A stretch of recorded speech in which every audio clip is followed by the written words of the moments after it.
Hi, my name is Elizabeth Jane Beard, and I have been diagnosed with bipolar disorder. At the moment, I'm in a manic state, and I just wanted to give you an idea of what it's like to be in a manic state, and not the kind where you're running around with your clothes off and having sex with everybody and spending all your money or giving it away, all your money away to strangers. That's funny. It's really funny why we do that. Why when manic people do that kind of thing. It's because we've seen the truth, and the truth is that everyone is God. Every individual person is actually God being a person. And that's what you find out when you become manic. And quite often what you find out when you've been using drugs. And that's the reason why everybody wants to be in that state, because knowing that you're God is an amazing state to be in. It's just, you just feel completely free. And you can be suffering. And it honestly doesn't matter, because you're God and you're God suffering, and so what? That's how God plays. That's one of the ways that God plays. God plays in all sorts of different ways, but, a lot of those ways includes suffering. Because, God likes to have the opposite experience to what she is. Well, not the opposite, but to explore everything from the alpha to the omega, which includes being inside a body that is starving, or inside a body that's being sexually abused at 5 years old. It's God playing at that. And for the ego, for the one that thinks it's separate, a separate person, you might call it a soul, depending on whether you believe in reincarnation. If you believe in reincarnation, then you would say that it was just a body, a personality or whatever, an ego. I think they call them egos. No, what do they call them? Atmans, I think. Atmans? Yeah. Anyway, I'm off on a tangent. I think the message, I hope the message has got through, that you, each and every one of you, is God, having the experience of being a human being, in whatever form that takes. Now, I think it's time that we all got together and respected the fact that each and every one of us was God in a different suit, and started sharing with each other. I just think we should all just share and love each other unconditionally, because why wouldn't you? Why wouldn't God in one form not love God in another form? I mean, that's what it comes down to. Why wouldn't you? And once you know you're God, then you've got nothing to lose. And you've got no reason to care about getting more stuff. You don't care, certainly don't care about stuff. I mean, at one level, at a very high level, you're totally confident that everything's going to turn out the way you want it, because you're God. And that you can exercise those kind of powers when you get that high up. No, I don't know whether I wouldn't call it that. Where you're evolved to that extent that you can see that, and you can then exercise the powers of that. I mean, that's an amazing thing. It's absolutely amazing.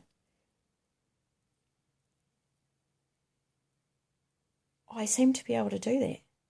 I haven't seen too much of it come to fruition yet, although it has throughout my life.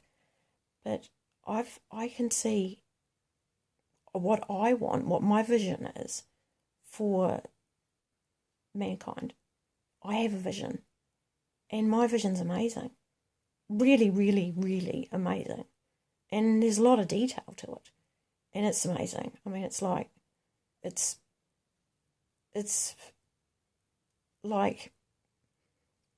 I couldn't even liken it to an amazing theme park. I couldn't, because it's so much better than that. And I picture it in vivid detail when I'm manic. My hand's shaking. in vivid detail when I'm manic. And I put as much of my love and compassion and gratitude and every kind of positive emotion into it. And I have absolutely no doubt that it's going to come together. It must. Because it's for the good of all. And the universe manifests what is for the good of all. And it's for the good of all. And the thing is, one thing I know about myself, this is me personally, Lisa speaking, not God, this is Lisa, the body, and the personality, the ego, the person. Yeah, I guess I call myself a person. That seems a bit weird. I'm looking down and I'm thinking, I'm not inside this body. I'm definitely not inside it. I mean, I'm not looking down on it from above. It's just, I can clearly see that I'm not this body. I'm all of it. I'm all of the picture. And every idea about the picture. And every thought. And yeah. And just the author of it. It's obvious. It's obvious. And when you awaken and become manic, pretty much. Or, oh no, you can become manic or you can become psychotic. And that's where you're having a waking nightmare. All your projections, all of your shadow, or everything that's dark and yucky down in your subconscious comes out and terrifies the living daylights out of you. That's what being psychotic is. It's terrible. I've been psychotic many times. On the way to getting to where I am now, which is full understanding of what's been going on the last 8 years. 8 years, since I was diagnosed with bipolar. And my mood started going all over the place. But anyway, that's another story. That's Lisa's story, and I'm not really interested in Lisa's story. The fact is, each and every one of us is God, and each and every one of us should cotton on to that as soon as possible, because things have got really dire.